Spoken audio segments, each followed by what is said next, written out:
All right, ladies and gentlemen, welcome back live from the First Point Collegiate Challenge in 2023 in Austin, Texas. I'm Rob St. Clair from Volleyball Source, joined by the head coach of Stanford men's volleyball, Mr. John Kosty.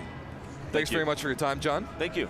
Congratulations on what I would say is probably a pretty successful weekend, despite the 3-1 loss just now. So 2 matches, a very good win last night, or yesterday afternoon, and a tough one today with, certainly some, we can get into it, different setter. Yep. Put the whole weekend, put a bow on the whole weekend first, from your program's perspective, and we'll dive into some of the games. Yeah, you know what, I thought things we come into early on in the season, how are we competing, how's our mental game, there's just a lot of the outside stuff, not necessarily the volleyball stuff that we're looking at early on, and how's the team meshing, and I think I was pleased overall with our play. It was a little up and down, but I was very pleased with how we did this weekend. So what did you learn about the team that you've got and the guys that saw some court time and just everything about the way your kids approached this event, 2 matches down? You know what? They're 2 separate matches. Right. We came into Lewis. We started off a little too excited. And got a little overamped and then settled it down, and sometimes the barometer just dips a little bit low to a little bit high, and those are the things that we understand we need to do better, and I think we did, and we flattened it out, and we did a nice job. I think the thing that we keep learning is Teo Snui as a freshman opposite. He takes some great swings for us. He does. Has been very reliable early on in this season, and that's a great sign for us. Our middles are just solid. We like what they bring.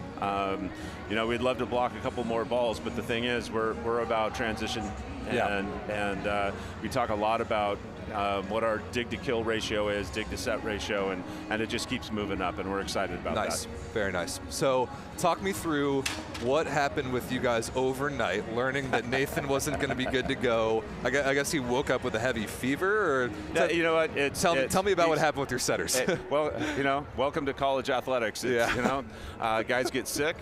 Nobody can stay away from the dorms. You know, so guys get sick, and it gives us an opportunity to see people step up and give people opportunities, and that's something we had the opportunity to do today. We ended up with 3 freshmen on the court. And, liked how they played, liked what they did, and it's a learning process. Do I like how the match ended? No. But that's a teaching moment. I'm glad it happens in January and not April and May. Well said. Again, we've got things that we need to work on, and this loss gives us that opportunity to go back and digest what we did and make improvements. So when you have a true freshman setter, just kind of learning that he's going to start a huge match against an outstanding team, basically at the 11th hour, what do you tell him? And then what do you tell his attackers? Basically nothing outside of what we do with Nathan and all the other setters we've had at Stanford. And there have been some good ones. we do what we do, and we train every setter very similarly. Yes, they have slightly different techniques and different offense that they have confidence in. T hasn't set the starters all that much, and he was having a little bit of trouble finding the quick attack early on. But you know what? That's going to happen.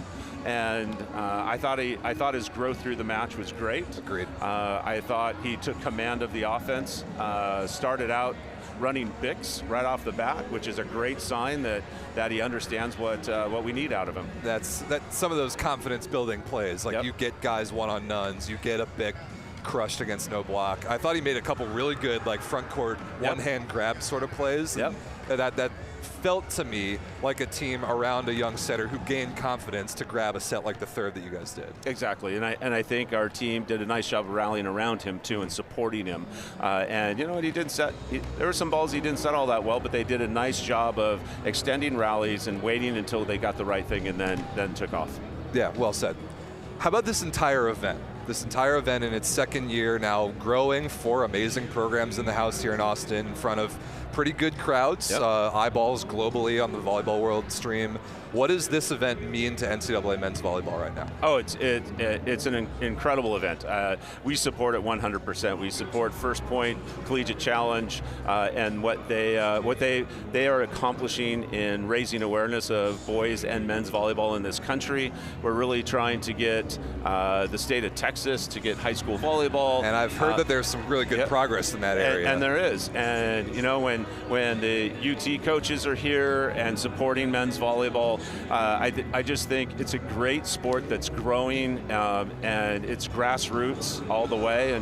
And these are the types of events that we love to do and love to support as kind of a name in the volleyball world. That's pretty safe to say. Stanford men's volleyball carries some weight. I mean, I was telling you walking over here that basically I owe my little bit of a volleyball career to stumbling upon the World League 2009 on TV. Yep. And then watching your team win a national championship in 2010. Yep. And watching Brad Lawson have the greatest match I've ever seen against Penn State in the final. And I wanted to ask, because you and Pav and Penn State's program have done some pretty great battles in the past. The latest chapter, unfortunately, didn't go your way. You do have one pretty big one over him in your history. What's it like to play Penn State? It's awesome. I mean, they're the beast of the East. They sure are. Pav has got that program on top for a really long time, and respect him so much. Him as a coach, him as a person, we've known each other forever as assistant coaches, let alone head coaches. We go back 30 plus years, and congratulations to his wife for winning a championship. And you know what, it's a volleyball family, and all the respect in the world to that program and that school. It's an incredible thing that they're doing out there. So, successful weekend by most metrics, is that pretty fair to say? Yeah, Yep, and now, you know what, now we dive deep again. Yeah. You know, now it's time to get into the practice gym and work on the things that we need to get better at. Keep getting the speed up in our gym, keep serving and passing, and running that offense. And I like what I see so far with our team. One last thing, because our buddy Everett, who runs Volleyball Source, is a Canadian guy. He's known Justin Louis since he was a kid. We talked to him last night. I think he would be too humble to answer this question accurately. How much better has he made your gym since playing international ball over the summer? Oh, it's incredible. He has followed in the footsteps of a lot of players for us who played international volleyball and then come back and allowed us to learn from him. Yeah. And he is now teaching our passers how to pass international type volleyball serves, how to handle the heat, how to handle a moving ball, and it's just made us so much better in the gym. You saw him today. You know, a ball crushed cross court, and he makes it look like it's so simple because it's slow to him. Sometimes we actually lose that speed when they come back from international to the gym, in the college gym, because the gym is so much slower, but Justin's been able to handle that and keep that mindset elevated. That's extremely fun to watch him play at this level. Kid's just a highlight factory, and as are a lot of kids on your team. It's extremely fun to watch you guys play, and I'm really looking forward to the rest of the season. So I am too. Thank you so much. Thanks a lot, John. Thanks for your time, man. I think we're going to hear from Pav here in a second.